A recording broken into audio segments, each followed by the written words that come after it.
यादें स्वतंत्रता संग्राम की। वंदे मातरम, वंदे मातरम। सुजलां सुफलां मलयज शीतलां, सुजलां सुफलां मलयज शीतलां। शस्य श्यामलां मातरम, वंदे मातरम, वंदे मातरम।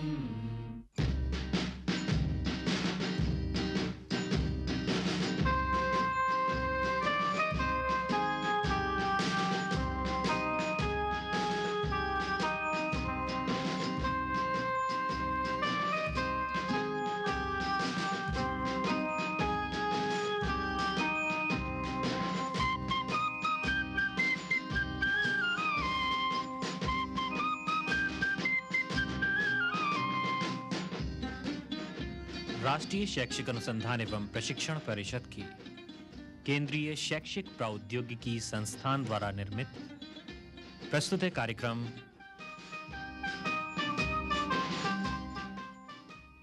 आजाद हिंद फौज।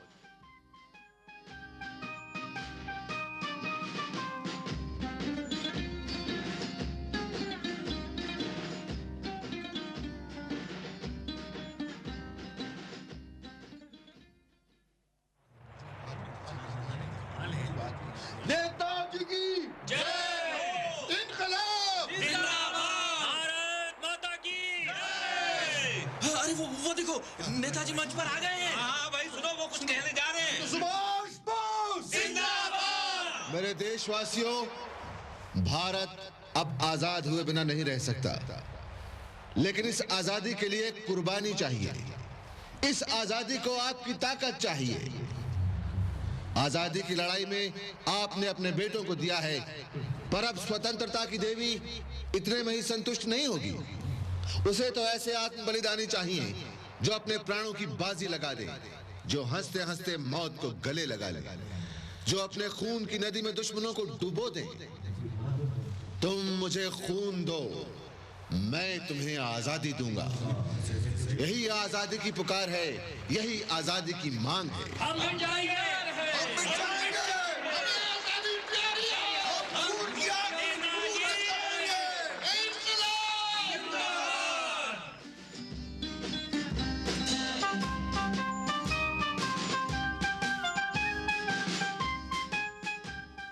ये था 22 सितंबर 1944 का दिन, जब रंगून में नेताजी सुभाष बोस एक सभा में अपने देशवासियों से बात कर रहे थे। ये सभा शहीद यतीन्द्र दास की यादगार में आयोजित की गई थी। आजादी की बगिया को अपने खून से सींचने वाले नेताजी रंगून की सभा तक कैसे पहुंचे, इसकी एक लंबी रोमांचक कहानी है।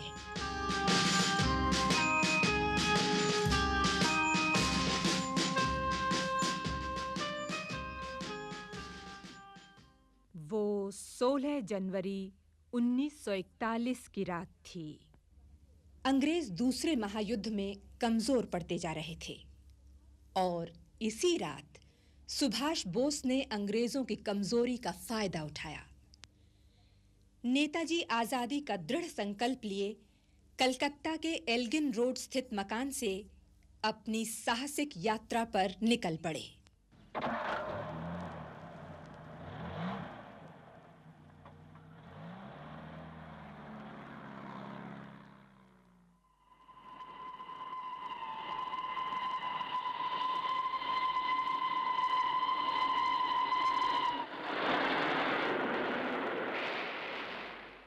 मियाँ जी, आपकी तारीफ। मैं बीमा कंपनी का एजेंट हूँ। जी हुजूर, पर आपका नाम? जियाउद्दीन।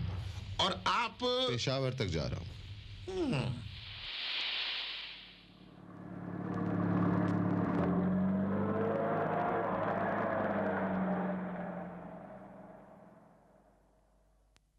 आइए जियाउद्दीन साहब, काबुल में आपका सेवक उत्तम चंद आपका स्वागत करता है।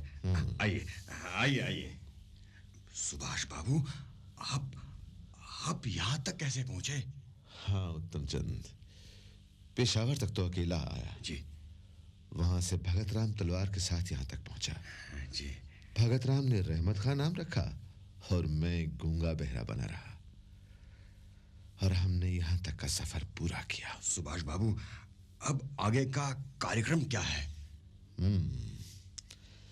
यहां रूस, जर्मनी और इटली के राजदूतों से संपर्क करना है। जी।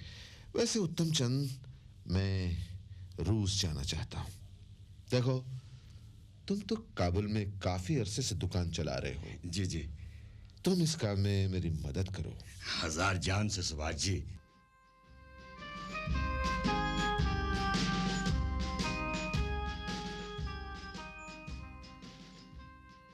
आइए सुभाष जी, महीना बीत चुका है पर अभी तक कुछ खास नहीं हो पाया। नहीं उत्तम चंद, आज ही मेरी बात इटली के राजदूत से हुई और मुझे अब ऑरलैंडो मेज़ोता के नाम से वीजा मिल गया है। ये तो बहुत अच्छा हुआ। मैं आपके जाने की तैयारी करता हूं।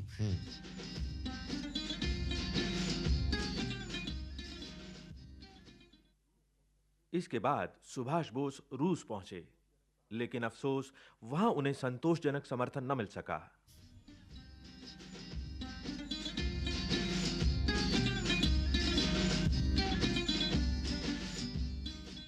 और फिर शुरू हुआ नेताजी का एक और रोमांचक सफर। सुभाष बोस जर्मनी पहुंचे और वहां के विदेश मंत्री से मुलाकात की।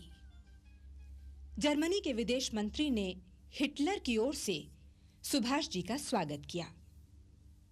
नेताजी ने अपनी 3 इच्छाएं विदेश मंत्री को बताईं। पहली, वहीं रहते हुए अंग्रेजों के खिलाफ प्रचार।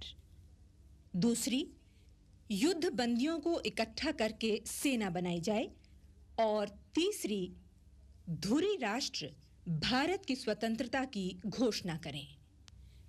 जर्मनी के विदेश मंत्री ने केवल तीसरी इच्छा न मानते हुए बाकी 2 इच्छाओं को मान लिया, और इसका परिणाम सुभाष बोस जिंदाबाद! सुभाष बोस जिंदाबाद!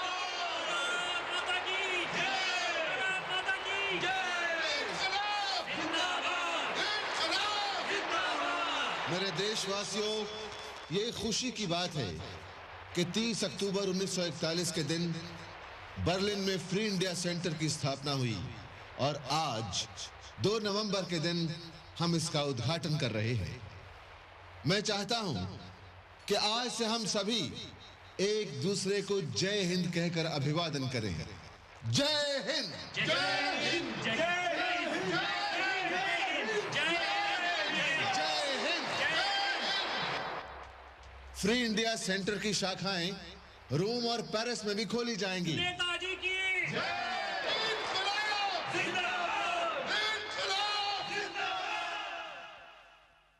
नेताजी अपने प्रयास में निरंतर अनेक बाधाओं से लड़ते हुए आगे बढ़ते रहे। सुभाष बोस को दक्षिण पूर्व एशिया से निमंत्रण मिला। निमंत्रण भेजा था इंडियन इंडिपेंडेंस लीग ने, जिसकी स्थापना की थी पुराने क्रांतिकारी रास बिहारी बोस ने। इसमें उन्होंने दक्षिण पूर्वी एशिया में बसे कई भारतीयों से भी सहायता ली थी।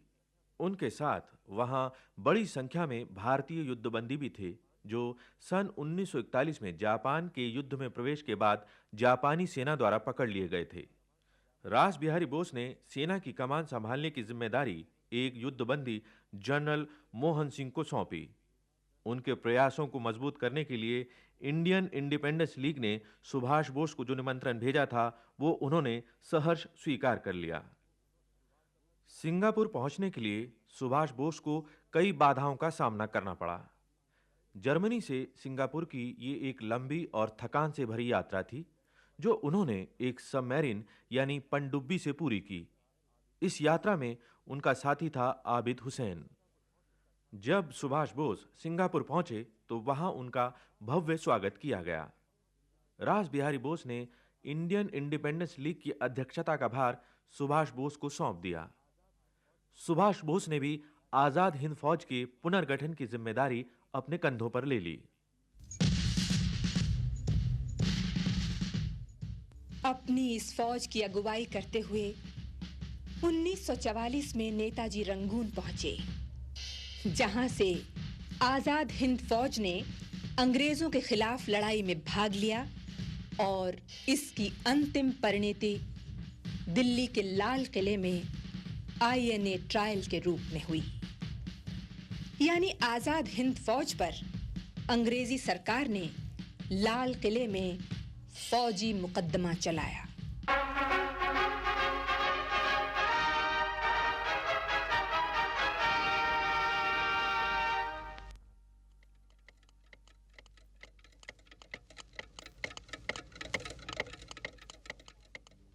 नवंबर 1945 से 30 दिसंबर 1945 तक ये मुकदमा चला। अभियोग था ब्रिटिश सम्राट के खिलाफ युद्ध और ऐसे सैनिकों की हत्या जो आजाद हिंद फौज से भाग गए थे। अभियुक्त थे आजाद हिंद फौज के general Shahnawaz Khan, lieutenant colonel GS Dhillon और लेफ्टिनेंट कर्नल प्रेम कुमार सहगल। इनकी पैरवी का नेतृत्व किया भूला भाई देसाई ने और सरकारी वकील थे advocate general NP engineer.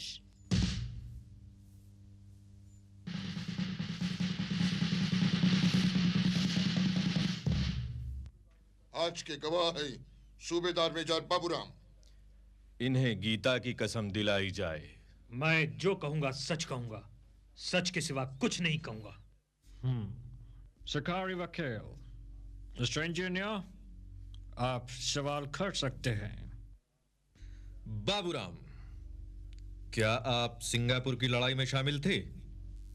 Sir, लड़ाई शुरू होने से पहले मैं अंग्रेजी फौज में सूबेदार मेजर था। ओह।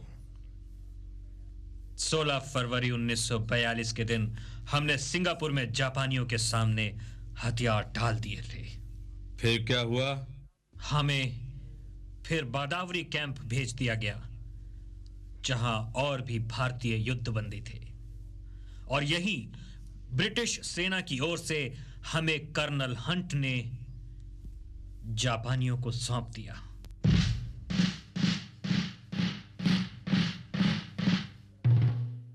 मैं कर्नल हंट तुम सभी प्रिजनर्स ऑफ वॉर को ब्रिटिश सरकार की ओर से जापानी सरकार को सौंपता हूं।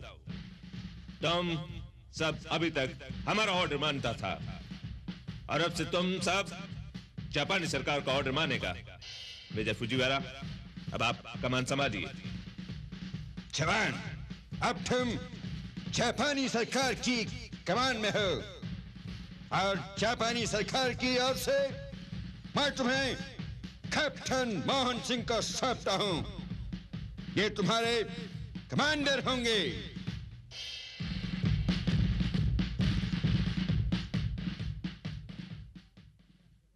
और एक बार कैप्टन मोहन सिंह ने कहा कि मेरे हिंदुस्तानी भाइयों, अंग्रेज आपको जापानियों को सौंप गए हैं, लेकिन जापानी आपको बंदी रखने के हक में नहीं हैं, क्योंकि जापानियों के पास अनाज की कमी है।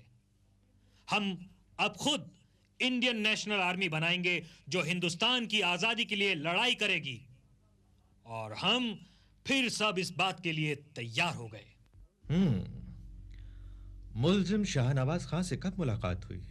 मार्च 1942 में कैप्टन शाहनवाज खान ने एक सभा में हमें भाषण दिया था। क्या कहा था? इन्होंने कहा था कि हम हिंदुस्तानी हैं और हमें हिंदुस्तान की आजादी के लिए लड़ना चाहिए। और फिर वही उन्हें स्वयं सेवकों की लिस्ट भी दी गई थी। आजाद हिंद फौज बनने के बाद इसे कहां ठहराया गया? बादावरी कैंप में। बादावरी कैंप में? क्या होता था इस कैंप में? ड्रिल होती थी। फिर क्या हुआ? हमें कुछ दिनों के बाद हथियार दिए गए। ये हथियार कहां से आए? ये हथियार हिंदुस्तानी सेना के थे, जो सिंगापुर में हथियार डालते समय इस सेना से छीन लिए गए थे। ठीक। और आजाद हिंद फौज की वर्दी की खास निशानी? दाईं बाजू पर सफेद बिल्ला होता था। बिल्लों पर हिंदुस्तान का राष्ट्रीय तिरंगा झंडा बना था, जिस पर शेर बना होता था और INA लिखा था। इसके अलावा सीने पर भी तिरंगा लगा होता था। सर, मुझे इतना ही पूछना है।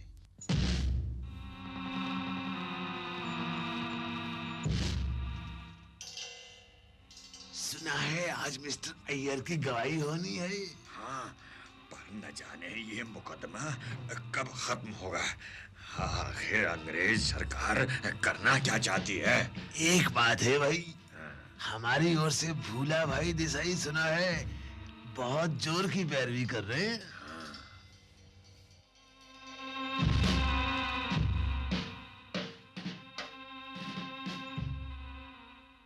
मिस्टर देसाई, आप आज के गवाह मिस्टर अय्यर से कुछ पूछना चाहते हैं? Yes sir. Proceed. Mister Iyer, क्या आप 1942 में बैंकॉक में थे? जी हाँ, मैं बैंकॉक में ही था। आपने पूर्वी एशिया में रहने वाले हिंदुस्तानियों का अधिवेशन देखा? जी हाँ, पर मैं चीन, जापान, बर्मा, सुमात्रा, इंडोचीन वगैरह मुल्कों में बसे हिंदुस्तानियों के बैंकॉक में हुए सम्मेलन में शामिल हुआ, जिसके अध्यक्ष थे रास बिहारी बोस। पूर्वी एशिया में कितने हिंदुस्तानी थे? यही करीब 25 लाख। मिस्टर अय्यर, क्या आप किसी संस्था में शामिल हुए? हाँ, इंडियन इंडिपेंडेंस लीग में, जिसका उद्देश्य था हिंदुस्तान को आजाद कराना। इसका हेडक्वार्टर बैंकॉक में था और शाखाएं Burma, Siam, Malaya, Indonesia, Shanghai, Java, Sumatra, Hong Kong, Philippine और जापान में थी। और सदस्यों की संख्या? करीब 7.5 लाख। बैंकॉक अधिवेशन का मूल प्रस्ताव क्या था? सुभाष बोस को जापानी सरकार द्वारा जर्मनी से बुलाया जाए, जिससे सुभाष बोस हमारे पथ प्रदर्शक बने और इंडियन नेशनल आर्मी का पुनर्गठन किया जाए। सर, मिस्टर अय्यर से मैं कुछ और नहीं पूछना चाहता। अगर इजाजत हो तो मैं गवाह कैप्टन नाग से सवालात करना चाहूंगा। इजाजत है। कैप्टन नाग, क्या आप लगातार आजाद हिंद फौज के सदस्य रहे? मेरा मतलब आपकी गिरफ्तारी तक। जी नहीं, बीच में कुछ समय के लिए नहीं था। फौज की नौकरी तुमने अपनी इच्छा से की थी? जी हाँ। आजाद हिंद फौज का पहला कमांडर कैप्टन मोहन सिंह। दिसंबर 1942 में उसे गिरफ्तार क्यों किया गया? क्योंकि उसकी जापानियों से अनबन हो गई थी और उसने घोषणा की थी कि हम अंग्रेजों से ही नहीं, जापानियों से भी जरूरत पड़ने पर लड़ेंगे। आजादी की राह में कोई भी बाधा आएगी, हम लड़ेंगे। अब मिस्टर अय्यर, आपसे मैं ये पूछना चाहूंगा कि सुभाष जी सिंगापुर कब पहुंचे? 3 जुलाई 1943 के दिन नेताजी सुभाष बोस सिंगापुर पहुंचे। इसके बाद पूर्वी एशिया के प्रतिनिधियों का सम्मेलन हुआ, जिसमें रास बिहारी बोस ने इंडियन इंडिपेंडेंस लीग की अध्यक्षता सुभाष बोस को सौंपी। उस समय मैं वहीं था। सुभाष बोस इंकलाब! मेरे देशवासियों, आजादी पाने के लिए अब समय आ गया है कि हम हथियार उठा लें। मैं अपने सभी देशवासियों से एक झंडे के नीचे इकट्ठे होने का अनुरोध करूंगा। आज इतिहास में पहली बार ऐसा हुआ है कि विदेशों में रहने वाले भारतीय अपने देश की आजादी के लिए एक मत होकर इकट्ठे हुए हैं। और अगर हम लड़ने को तैयार हैं, बलिदान के लिए तैयार हैं, तो आजादी अवश्य हासिल की जा सकती है। मुझे विश्वास है कि हम इस लक्ष्य तक पहुंच सकेंगे। स्वतंत्र भारत अमर रहे। जय हिंद! जय हिंद!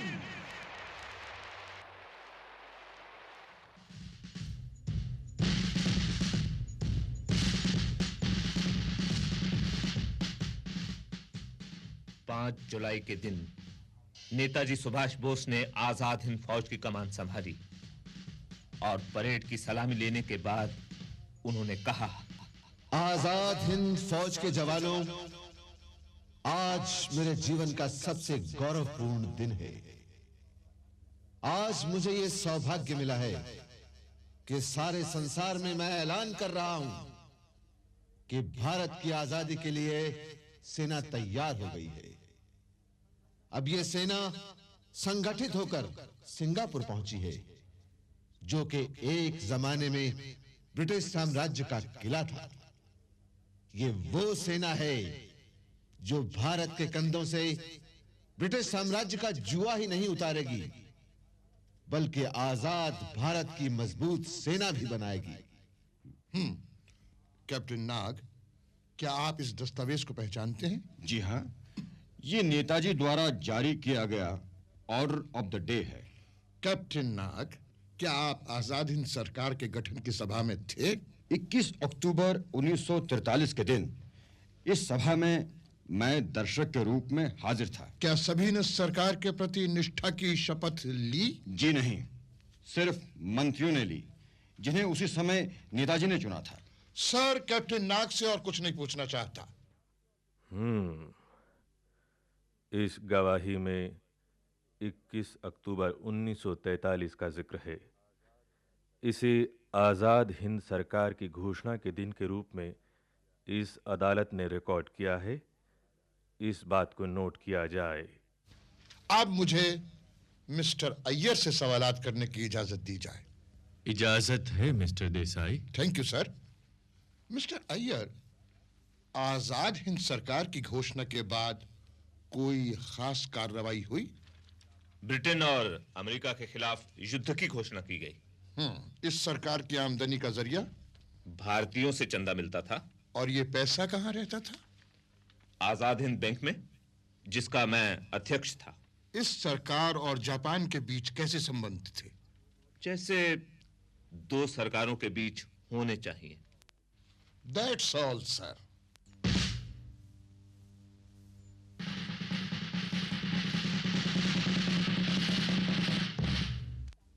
जुलाई 1943 को नेताजी ने सिंगापुर में वहां की महिलाओं को संबोधित करते हुए उनसे आजाद हिंद फौज में भर्ती होने की अपील की थी, जिसका उत्तर बहुत उत्साहजनक था। महिलाओं में आजाद हिंद फौज में भर्ती होने की होड़ सी लग गई थी। 22 अक्टूबर को रानी झांसी के जन्मदिन के अवसर पर रानी झांसी रेजिमेंट का जन्म हुआ। नेताजी ने कहा था, रानी झांसी ने 20 वर्ष की उम्र से ही युद्ध में भाग लेना प्रारंभ किया। उनके विरोध में लड़ने वाले एक कमांडर ने कहा था कि वो विद्रोहियों में सबसे वीर थी। भारत फिर से अनेक झांसी की रानियां उत्पन्न कर सकता है। आप में से कितनी ही बहनें ऐसा सामर्थ्य रखती हैं? मैं आप सबसे अनुरोध करता हूं कि एक बार फिर से तैयार हो जाओ। आप सब देखेंगी कि हम सभी स्वाधीन भारत में सांस ले रहे होंगे। ये रेजिमेंट वैसे तो नर्सिंग के काम के लिए थी, लेकिन इनको इस बात की भी ट्रेनिंग दी गई थी कि वक्त पड़ने पर युद्ध में भी भाग ले सकें।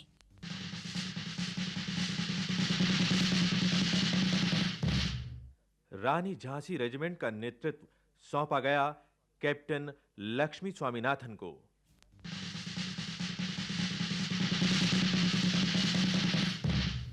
आज के गवाह हैं इलियास खां। मैं जो कहूंगा सच कहूंगा। तुम आजाद हिंद फौज की किस रेजिमेंट में थे? मुझे पहले आजाद ब्रिगेड में लाया गया, बाद में मेरी बदली सुभाष ब्रिगेड में हो गई। क्या तुम कर्नल शाहनवाज खां को जानते हो? जा, क्यों नहीं, यही तो है जो सामने खड़े हैं। इन्होंने ही हमें हिम्मत दी, साहस दिया। इन्होंने ही कहा था कि हमें कायर नहीं, वीर और साहसी लोगों की जरूरत है। हमारी आजाद हिंद सरकार किसी के रहमो करम पर नहीं है। अगर कोई जापानी तुम्हें एक थप्पड़ लगाए तो तुम उसे 3 थप्पड़ लगाओ। हमारी लड़ाई हिंदुस्तान की आजादी के लिए है, ना कि जापानियों के लाभ के लिए। That's all, sir. अब मैं जापानी जनरल से कुछ सवाल पूछना चाहता हूं।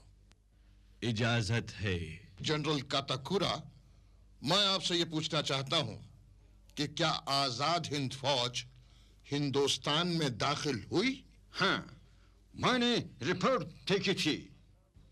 हर अप्रैल 1944 में मिस्टर सुभाष बोस और जापानी हाईकमान ने जनरल शाहनवाज खान को बधाई के तार भेजे थे। तार क्यों भेजे?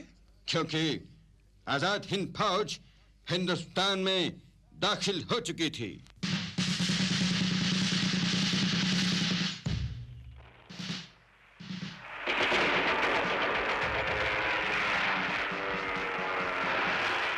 और इस वक्त इम्फाल अभियान शुरू हुआ।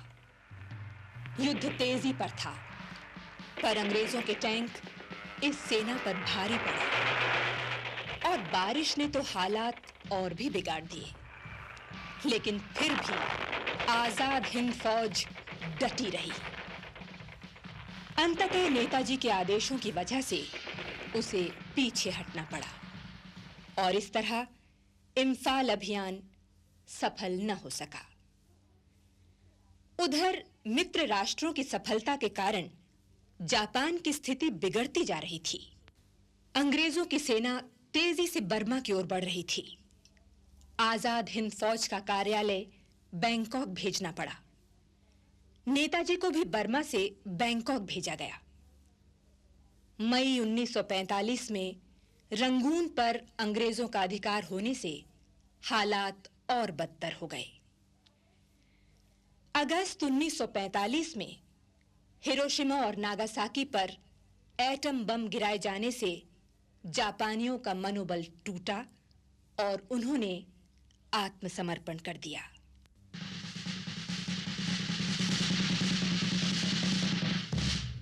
मिस्टर देसाई, इन गवाहियों के बाद आप कुछ कहना चाहता है? Yes sir. अगर हिंदुस्तानियों ने ब्रिटेन के लिए दुनिया में जाकर जर्मनी, इटली और जापान से लड़ाई की, तो फिर अपनी आजादी की खातिर लड़ना क्यों ठीक नहीं है? मुल्जिमों ने जो कुछ किया अपने देश की आजादी के लिए किया, चाहे वो दुश्मन की हत्या ही क्यों ना हो। क्या अंग्रेज सिपाहियों ने हजारों मासूम लोगों की हत्या नहीं की? क्या उन पर किसी अदालत में मुकदमा चलाया गया? अगर ऐसा नहीं हुआ तो फिर जनरल शाहनवाज खां, कर्नल ढिल्लों और कर्नल सहगल को क्यों मुल्जिम माना जा रहा है? यह कोई राजनैतिक मुकदमा नहीं है, बल्कि जाति के अधिकारों का मुकदमा है।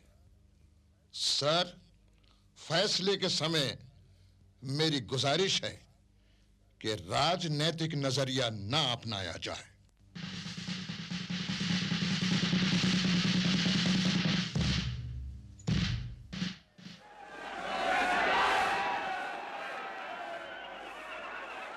पूरे मुकदमे के दौरान देश भर में ब्रिटिश सरकार के खिलाफ प्रदर्शन होते रहे।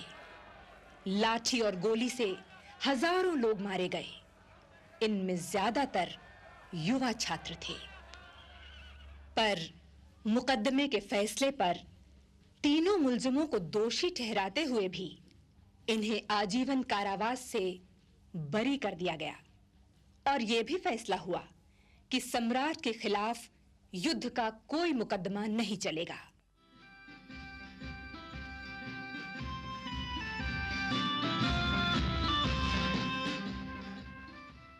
जापानी सूचना माध्यम के स्रोत के अनुसार ऐसा कहा जाता है कि अगस्त 1945 में सुभाष चंद्र बोस की एक विमान दुर्घटना में मृत्यु हो गई, लेकिन इसके बारे में आज भी मतभेद हैं।